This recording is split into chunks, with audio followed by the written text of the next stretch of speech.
కాంగ్రెస్ అధిష్టానం కీలక నిర్ణయం తీసుకుంది. ఏపీ కాంగ్రెస్ అధ్యక్షురాలిగా వైఎస్ షర్మిలాని నియమిస్తూ ఏఐసీసీ ఉత్తర్వులు జారీ చేసింది. ఈ మేరకు కేసీ వేణుగోపాల్ అధికారిక ఉత్తర్వులు జారీ చేశారు. అయితే అంతకు ముందు ఏపీపీసీసీ చీఫ్ గా ఉన్న గిడుగు రుద్రరాజు సోమవారం రాజీనామా చేశారు. తన రాజీనామా లేఖను మల్లికార్జున ఖర్గేకు అందజేశారు. అయితే గిడుగు రుద్రరాజును కాంగ్రెస్ వర్కింగ్ కమిటీ ప్రత్యేక ఆహ్వానితుడిగా నియమిస్తూ కాంగ్రెస్ అధిష్టానం నిర్ణయం తీసుకుంది. పీసీసీ అధ్యక్ష పదవికి రాజీనామా చేసిన గిడుగు రుద్రరాజు షర్మిల కాంగ్రెస్ లో చేరిన సమయంలోనే పదవి త్యాగానికి సిద్ధమని ప్రకటించారు.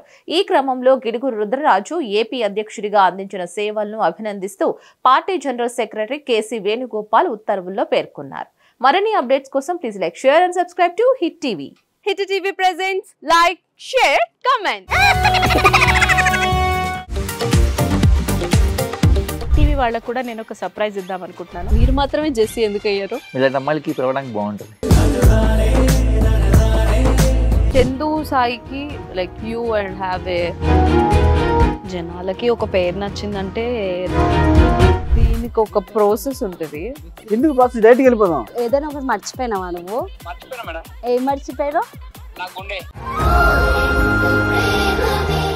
ఏదో ఆ టైంకి మన సుడి బాగుంటే ఎవరన్నా చూపిస్తే రాయగలం కానీ డోర్ టు డోర్ సేల్స్ చేసేవాళ్ళు. శారీ వస్తుంది, శారీలో వెనకాల కట్టుకుని